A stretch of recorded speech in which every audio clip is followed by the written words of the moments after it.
What the hell happened to Grand Theft Auto? GTA Online looked like this in November 2013, and now it looks like this. Hello, chum. Now is not the time, English Dave.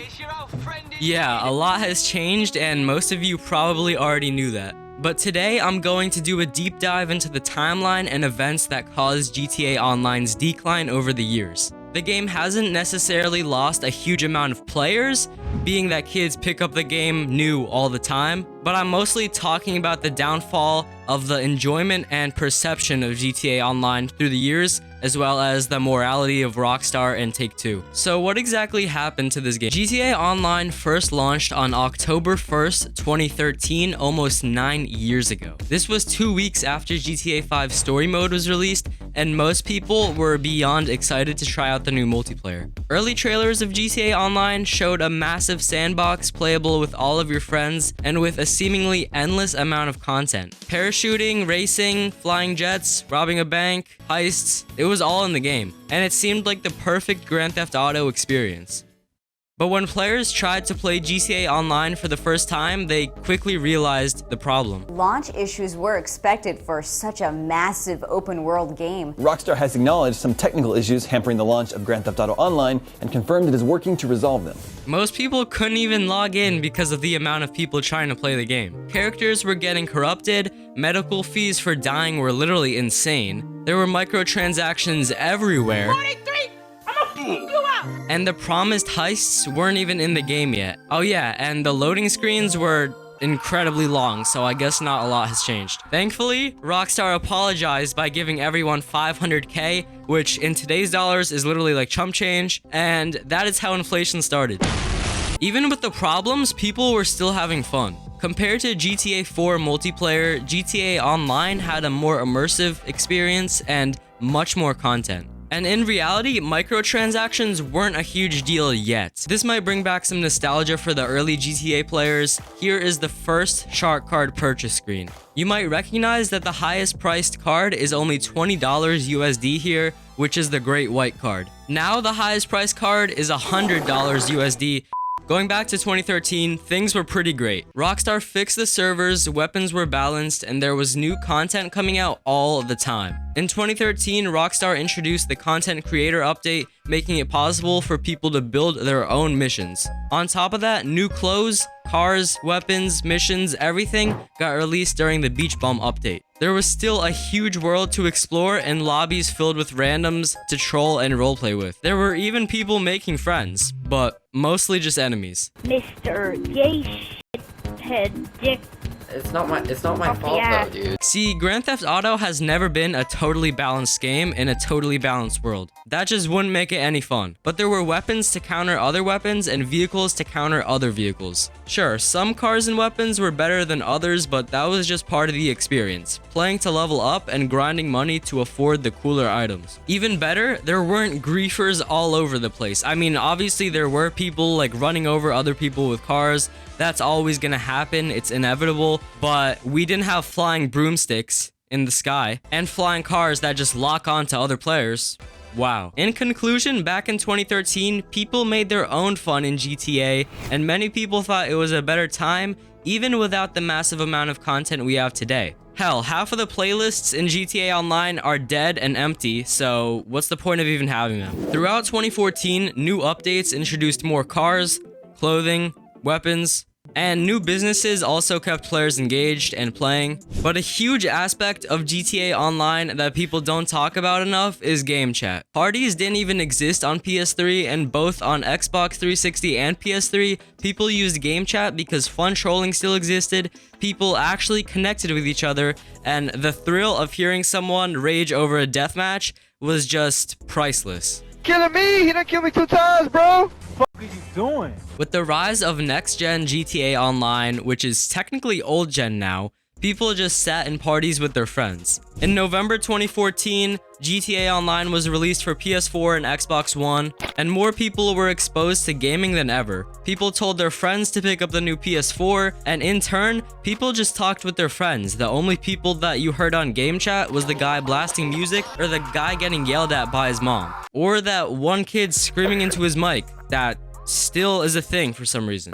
Oh my god, he didn't have insurance on it! In my opinion, this heavily killed the aspect of having the connection between the players in the lobby and also killed the immersion. The end of 2014 also brought a festive update for Christmas, and Rockstar introduced the homing launcher for only 75 grand. It seemed great at the time. Rank 1 players could buy this weapon for pretty cheap, and it could counter any griefers. But it was quickly used to destroy random players, and this was basically the first example of players being unhappy with a Rockstar update that introduced a new weapon or car or DLC. In 2015, the biggest GTA Online update was released ever, Heists, which technically should have been in the game on release date because that's what they advertised in the trailer, but whatever. New car shops, the free mode events, lowrider cars, new Lamar missions, and the VIP system were all added to online in 2015, along with the addition of new cars, weapons, and clothing. Could you have guessed? I don't know if you guys see it, but I see a problem here. The amount of content to buy was starting to be overwhelming,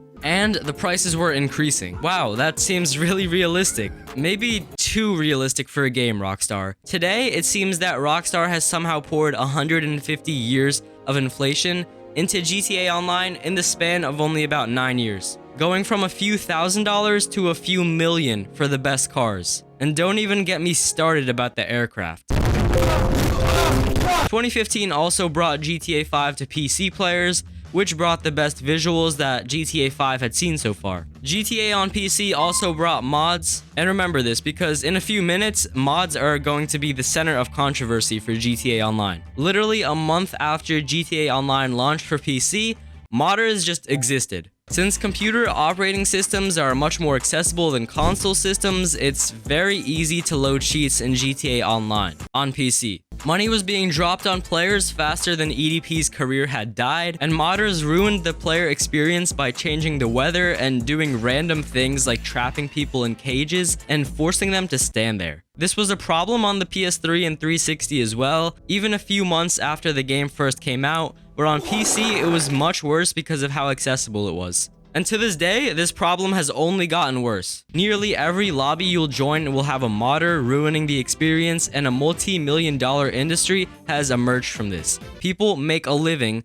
selling these cheats, and Rockstar has continued to release new, overpriced items instead of prioritizing banning these cheaters. Although they have tried. Let's talk about that. 2016 was the start of false bans, forcing innocent players to get off the game and go outside. As we speak, this still happens. Like literally last week, Rockstar has started banning players from switching from story mode to online mode on the PS5 and Xbox Series X. And I think that's a huge thank you to players who actually paid $60 for the expanded and enhanced edition of GTA 5 for the third or fourth time. Damn. This guy literally got banned for contacting Rockstar support. Like, how is that even possible? Another Redditor got a 30-day ban for buying a shark card, and the sad part is most of these bans never got addressed by Rockstar, and it's extremely hard to get unbanned and actually talk to Rockstar support in a good way. Our focus here at Rockstar Technical Support is to assist players who are experiencing technical issues and are unable to provide. There were also the new clothes,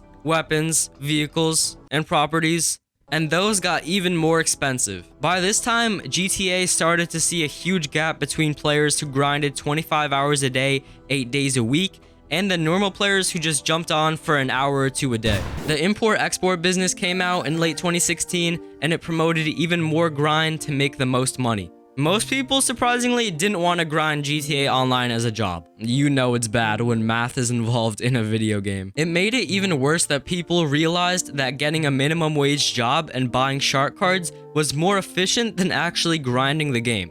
Thanks, Rockstar. It was the 4th full year of Grand Theft Auto Online now, and something happened that would never be forgotten. And no, it wasn't Rockstar apologizing for the growing amount of microtransactions, but instead the opposite. On June 13th, 2017, the Gunrunning update was released in GTA Online. Bunkers were made available to buy, which cost millions of dollars and even more millions after the cool upgrades. The Mobile Operations Center could be purchased for another $2 million, and more vehicles. Oh, and did I mention the Oppressor Mark 1? What the hell is that? Meet the Oppressor, also known as the beginning of the end. You could fly/glide in the air, and you had a boost, and you had a fast-ass motorcycle, and you had rockets that locked onto anyone and destroyed them in 5 seconds? Seriously. Who thought this was a good idea? Sure, it looked cool and everyone was excited for it, but only for the first 5 minutes. This was because it promoted griefing players even more than already existed. Not to mention, to buy the bike is $3.5 million, but then to use the missiles, the most useful feature, you need to buy a mobile operations center to buy the missile upgrade. And that's another $1.2 to $1.4 million. Oh, but to buy the mobile operations center, you need a bunker to store it in, which is another $1.2 to $1.4 million plus. Oh, and to actually customize the bike, you need a vehicle workshop in the MOC, which is another $1 million. And the actual upgrade is $200,000. But wait, what's that? Research? You need 50 research projects to unlock the ability to buy the missiles. And unless you want to grind 50 projects, you have to spend $11 million to skip them. And there's a 6-hour cooldown in between projects. It would be $17 to $20 million. But Stunz, doesn't that mean it's harder for the average player to access this overpowered vehicle? Yeah, it is. And that means only the richest people have access to it. Or the people with a lot of money to waste, of course. And that also leads to the worst experience that a new player or even a player who's been playing for a few months could have. But why would you do all that grinding to buy the Oppressor when you could just have a mod menu for $10? And you could just spawn it in for free. Huh. That sounds like a good deal. Yeah, hacking became so much of a problem that Rockstar sent out an infamous ban wave on PC and falsely banned hundreds of thousands of GTA accounts. Even worse, it was impossible to contact Rockstar support to get your account back, and just look at the Steam review chart where players left thousands of negative feedback in 1 month. And part of this feedback was correlated to Rockstar's audacity to try and shut down the most popular single-player modding tool for GTA called OpenIV. Remember when Rockstar said it was fine with single-player mods? Well, I guess not, because they saw how much money GTA Online was making with all of the monetized content. Oh, and just as you thought 2017 couldn't get any worse for Rockstar, the Deluxo came out on December 12th, 2017. This was an early Christmas present to longtime fans because for the price of only $5 million, not counting additional upgrade costs, you had a car capable of flying and locking onto people and killing them. Damn, there wasn't any point of having a traditional car or aircraft anymore where you could just have a flying car in your garage. It made it 10 times faster to get anywhere, and you had the protection of being able to destroy anyone without any skill. And the orbital cannon was available for 500k per shot, literally destroying everybody in the game. Sure, Rockstar had pumped out tons of new game modes by 2018. New cars, clothes, missions, but at what cost?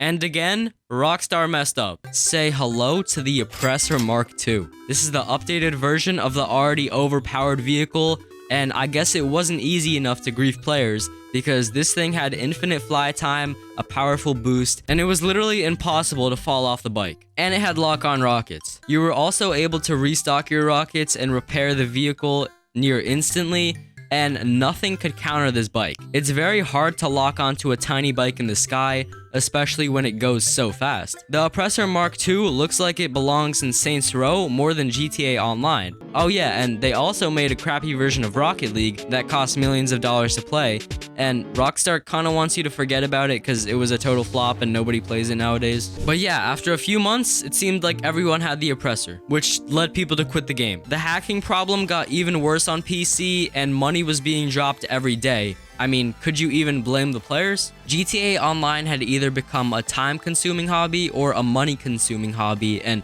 frankly, it got boring. And as a new player, it was pretty hard to earn money and experience the game fully because an Oppressor would just come around and blow you up if you even tried to step outside. Finally, Rockstar released the casino in the end of 2019, and it was another cash grab that was something Rockstar promised for years before it was released. The casino was a terrible way of making money, which I guess is realistic, but it's kind of weird that Rockstar spent years developing this casino just for the games and machines to be really boring. By now, Rockstar fans knew that GTA Online was a fraction of what it once was, and they knew they were being milked. Half of the posts on the GTA Online subreddit are literally filled with complaints about Rockstar adding in some overpriced vehicle. Thankfully, the end of 2020 did bring some good news to GTA Online, the Cayo Perico heist. It could be completed by one person, and it was all pretty quick and hassle-free. Definitely better than sitting through heists hosted by players who give you a 5% payout, and with brain-dead teammates who die at the end of each heist every time. Totally not speaking from experience. No. The new update even added a new island to GTA for the first time, and it was really positively received. About a year later, the contract DLC with Franklin, Lamar, and Dr. Dre came out, and I haven't played it yet, but from what I know, the missions were pretty good. Oh yeah, and new cars, clothes, and weapons, by the way. And just as it was starting to look a little bit better for GTA Online, GTA Plus got released. This is a monthly membership that gives you like $500,000 a month, which is like 5 cents, and some other random crap, I don't really know. And the expanded and enhanced version got released for the PS5 and the Xbox Series X, which is just the same thing as PC players have had for years. And yeah, that's pretty much where we're at right now. I guess Rockstar won't ever learn, and we won't ever have a good online Grand Theft Auto experience again, probably. Can you stop calling me? I hope you all enjoyed this video. Let me know if you want more video essays, and like, subscribe, comment, and let me know your thoughts down below, and I'll see everybody in the next one.